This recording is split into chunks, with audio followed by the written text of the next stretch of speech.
trazendo algumas reflexões do padre Gabriele Amorfi, um exorcista. O livro de qual eu estou retirando algumas reflexões é O Exorcista Explica o Mal e Suas Armadilhas. Eu recomendo muito que todo católico leia os livros do padre Gabriele, dê de presente. É uma catequese, é um aprendizado de um valor incrível. Vamos falar sobre as penas do inferno. Segundo Apocalipse, capítulo 12, versículo 9, foi precipitado aquele grande dragão, aquela antiga serpente que se chama o diabo Satanás, que seduz todo o mundo, e foi precipitado na terra, e foram precipitados com eles os seus anjos. Por que foram precipitados na terra? Porque a finalidade a que se consagraram foi a de perseguir os homens, procurando conduzi-los à perdição eterna, transformando-os em infelizes companheiros por toda uma eternidade, carregada de sofrimentos e penas. Como se pode admitir que esse enredo, que abarca a todos, esteja nos planos de Deus? Conforme já foi observado, a razão de ordem imediata reside na liberdade concedida por Deus a cada criatura. Sem dúvida, ninguém ignora que a missão de Satanás e de seus seguidores consiste em desgraçar o homem, seduzindo-o e fazendo-o pecar, isto é, levá-lo à infelicidade, longe da plena participação da vida para a qual fomos criados, ou seja, o paraíso. O inferno, pois, é o estado na qual os demônios e os homens condenados, por sua explícita e irrevogável escolha de se rebelar contra Deus, ficam distantes do Criador, dos anjos e dos santos, numa condição permanente e eterna de condenação, isto é, de tribulação. O inferno é uma exclusão voluntária da comunhão com Deus, conforme diz o Catecismo no número 1033. Não podemos estar em união com Deus se não escolhermos livremente amá-lo. E como fazer para amá-lo? Mas não podemos amar a Deus se pecamos gravemente contra Ele, contra o nosso próximo ou contra nós mesmos. Ao inferno, portanto, vai o que morre em pecado mortal sem estar arrependido, o que de forma impenitente não amou. Não é Deus quem predestina uma alma ao inferno, mas a própria alma que o escolhe pela vida que levou. É um lugar de grandes tormentos. O primeiro tormento, o que constitui o inferno, é a perda de Deus. O segundo tormento, os contínuos remorsos da consciência. O terceiro tormento, a certeza de que aquele destino não mudará nunca. O quarto tormento, o fogo que penetra na alma sem a destruir. Este é um tormento terrível, é um fogo puramente espiritual que é alimentado pela ira de Deus. O quinto tormento é a escuridão contínua, um horrível e sufocante cheiro nauseabundo, em meio ao qual, apesar das trevas, podem-se ver o demônio e as almas condenadas, umas em face das outras, e igualmente todos os males dos demais e os nossos próprios. O sexto tormento, a companhia contínua de Satanás. O sétimo tormento é um tremendo desespero, o ódio a Deus, as imprecações, maldições, blasfêmias. Esses são os tormentos que todos os condenados sofrem juntos, mas essa não é a finalidade das punições. Há formas de tormentos especiais para diversas almas e são os tormentos dos sentidos. Cada alma é afligida de maneira terrível e indescritível pelo pecado que praticou. Há horríveis cavernas, precipícios e tormentos, sendo cada suplício diferente do outro. O pecador sabe que será punido pelo sentido que o levou a pecar. O que relatei é uma pálida imagem do que vi. Observei que a maior parte das almas que lá se encontram são almas que não acreditavam que pudessem cair no inferno. Esse é um trecho de Santa Faustina explicando suas viagens, entre aspas, que fez ao inferno, que Deus pediu para que ela conhecesse e escrevesse sobre. E Padre Gabriele coloca todo esse segmento no livro dele. Lembrando que Santa Faustina ficou tão aterrorizada com aquela memória que rezava com muito fervor pela conversão dos pecadores e invocava incessantemente a misericórdia de Deus em favor deles. Padre Gabriele também coloca o testemunho de Glória Polo, que teve uma experiência extraordinária, e ela relata: quanta coisa queimava, irmãos, são trevas vivas, é um ódio que arde e nos devora, que nos põe a nu, não há palavras para descrever aquele horror.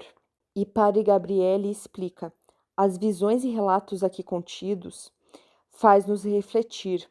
Por isso, em Fátima, a Virgem disse às crianças: rezai e fazei sacrifícios. Muitas almas vão para o inferno porque não há ninguém que reze e faça sacrifícios por elas.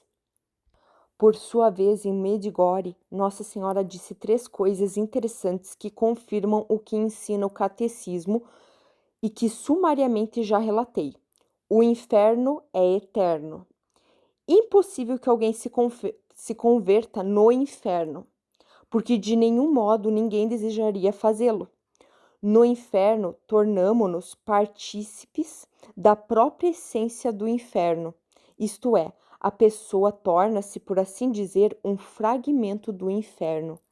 Padre Gabriele continua: sendo o reino do ódio, as almas ali condenadas são submetidas ao tormento dos demônios e aos sofrimentos que reciprocamente se infligem uma às outras.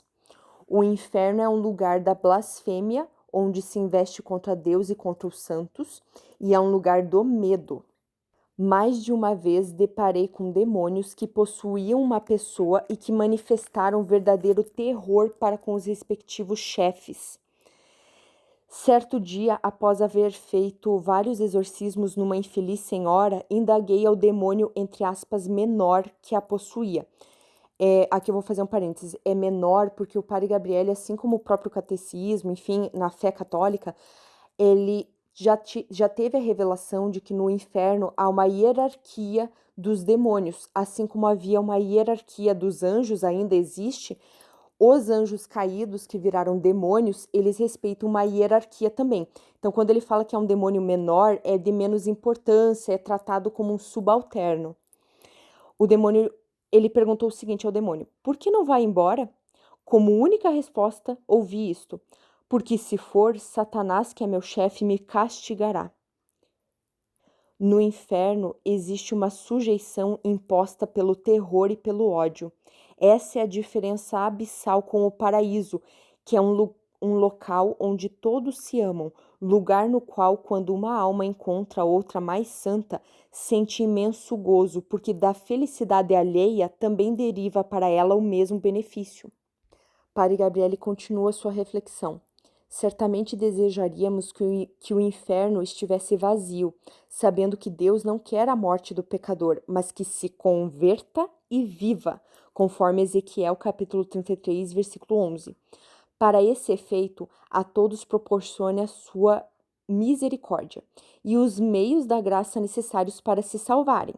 Disse Jesus no Evangelho de São João, capítulo 20, versículo 23. Aqueles a quem perdoardes os pecados, e a quem não perdoardes ser-lhes-ão retidos, insistindo em nossa conversão contínua com o apoio da graça que vem dos sacramentos. Padre Gabriele nos lembra mais uma vez que, segundo a fé católica, assim que morremos, passamos por um juízo particular. Então, ele comenta do Catecismo número 1022, que fala: ao morrer, cada homem recebe na sua alma imortal a retribuição eterna, num julgamento particular que põe a sua vida em referência a Cristo, quer através de uma purificação, quer para entrar imediatamente na felicidade do céu, quer para se condenar imediatamente para sempre. Padre Gabriele reflete sobre esse julgamento particular que esse juízo particular que cada um, quando morre, recebe imediatamente, Padre Gabriele reflete que estaremos diante de Jesus, porém quem fará esse julgamento, quem fará uma revista da nossa vida, avaliando o bem e o mal que praticamos, não é o próprio Jesus, e sim nós mesmos que o faremos. Cada qual terá diante de si a visão completa da sua vida, conhecendo imediatamente o verdadeiro estado espiritual de sua alma e irá para onde a situação da sua alma naturalmente deverá conduzi-lo. Será um momento solene de verdade sobre nós mesmos, um momento tremendo e sem volta, assim como será sem volta o local que perceberemos ser indicado para cada um. Consideremos, por exemplo, o caso de uma pessoa que vá para o purgatório. Quão grande será a dor por não conseguir subir diretamente ao céu, ao verificar que a purificação na terra não foi completa e percebendo por si só a necessidade impreterível de se purificar. Contudo, o desejo de ter acesso à visão de Deus será tão forte que para essa alma mais estimulante será ainda o desejo de libertar-se do peso dos castigos acumulados durante a vida terrena. Padre Gabriele nos lembra que o juízo particular é diferente do juízo final. O católico tem que acreditar, faz parte da fé católica, que assim que morremos passamos por esse juízo particular e ou vamos para o céu, ou vamos para o purgatório para ir para o céu, ou vamos para o inferno. Não existe reencarnação, não existe católico, por exemplo, que é espírita, não existe. Ou você é católico ou não é. E o juízo final, segundo o Catecismo da Igreja Católica, número 1040, é o seguinte: o juízo final terá lugar quando acontecer a vinda gloriosa de Cristo. Só o Pai sabe o dia e a hora, só ele decide sobre a sua vinda pelo seu Filho Jesus Cristo. Ele pronunciará então a sua palavra definitiva sobre toda a história.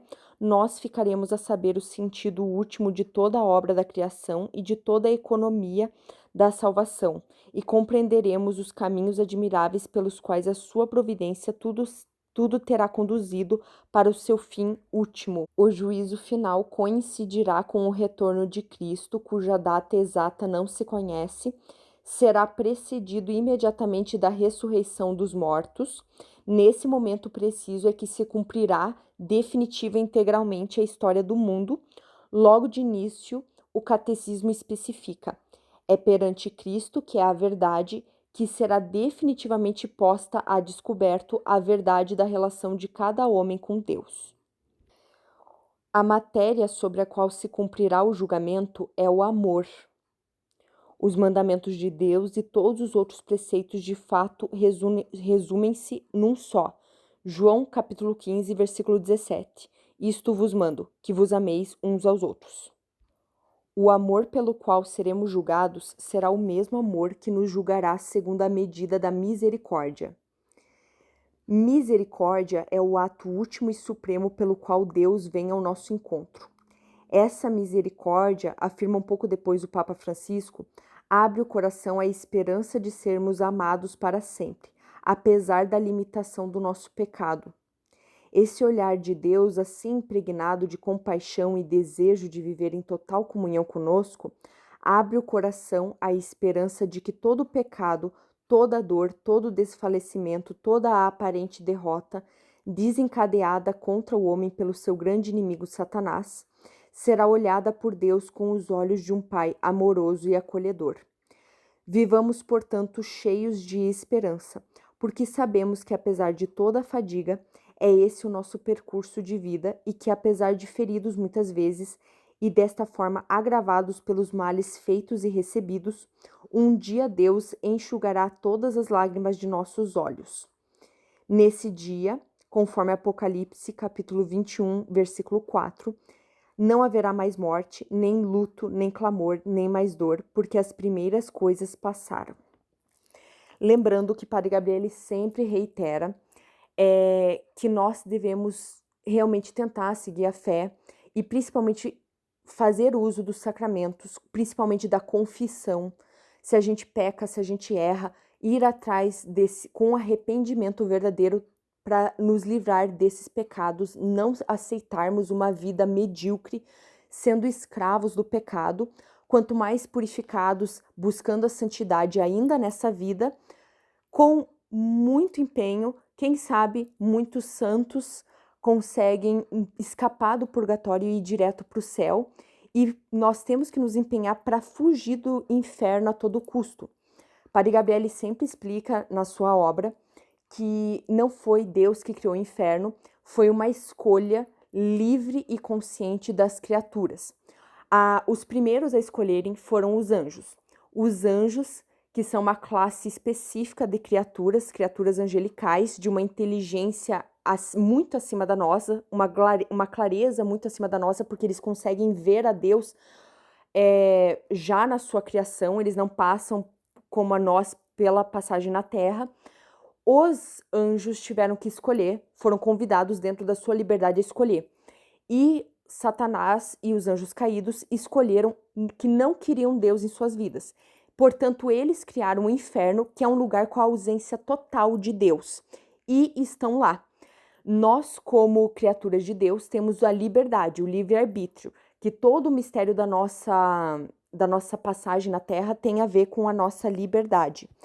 E quem escolhe que não quer a Deus, escolhe o inferno. Tanto é que o julgamento, esse juízo particular, não necessariamente não tem essa visão de um Deus carrasco jogando com prazer você no inferno. Não. É, na verdade, muito triste, porque apesar de toda a bondade, misericórdia e amor divino infinito, ele fica muito triste porque para a pessoa que vai para o inferno é um caminho óbvio. Ela não consegue se ver no purgatório, muito menos no céu, porque não foi esse o caminho que ela trilhou, que essa pessoa trilhou, não foi essa a escolha que ela fez. Então, é o mistério da nossa liberdade e que nós, com Deus, por Deus e em Deus, todos os dias nesse vale de lágrimas, que nós tenhamos a sabedoria de escolher ir para Deus. Que nós não sejamos um dos condenados que se condena por livre e espontânea vontade a escolher o inferno quando morre. E Padre Gabriele sempre lembra o quão completa e linda é a fé católica, né? Então, convido os católicos a rezar o terço sempre que possível, quem sabe todos os dias, ir na missa, se confessar com frequência, se manter na fé católica com os sacramentos, que é a nossa armadura para tentar fugir do inferno e escolher o céu. Com Maria Santíssima, o melhor exemplo que já teve de uma mera criatura que escolheu a Deus em tudo. Ela é o melhor exemplo que nós temos. E que nós sejamos lembrados que saindo dessa vida, morrendo, não há reencarnação. Nós acreditamos que há céu, purgatório e inferno. E que nosso mérito, nossa vontade nessa vida, que é a única que nós temos para escolher para onde vamos na eternidade, que nós consigamos perseguir a santidade e fugir a todo custo do inferno, unidos à Igreja Una Santa Apostólica Romana, Santa Igreja Católica, e seus sacramentos e suas orações e devoções, agarrados ao manto de Maria Santíssima e louvando a Santíssima Trindade. Esse trecho do inferno, ele é um trecho um pouco mais pesado do livro, mas ele faz parte desse conteúdo mais catequético do Padre Gabriele para nos lembrar do porquê estamos aqui. Estamos aqui para louvar a Deus e trilhar o nosso caminho rumo à santidade e nos esforçar para não abandonar a Deus, porque abandonar a Deus é sinônimo de, na eternidade, cair no inferno, por escolha nossa. Deus é um Deus de amor, mas o ápice desse amor é respeitar a nossa liberdade. Então, que nós sejamos muito inspirados pelo Espírito Santo, que nós sempre peçamos a Deus virtudes religiosas, virtudes espirituais, para saber usar a nossa liberdade pensando na eternidade.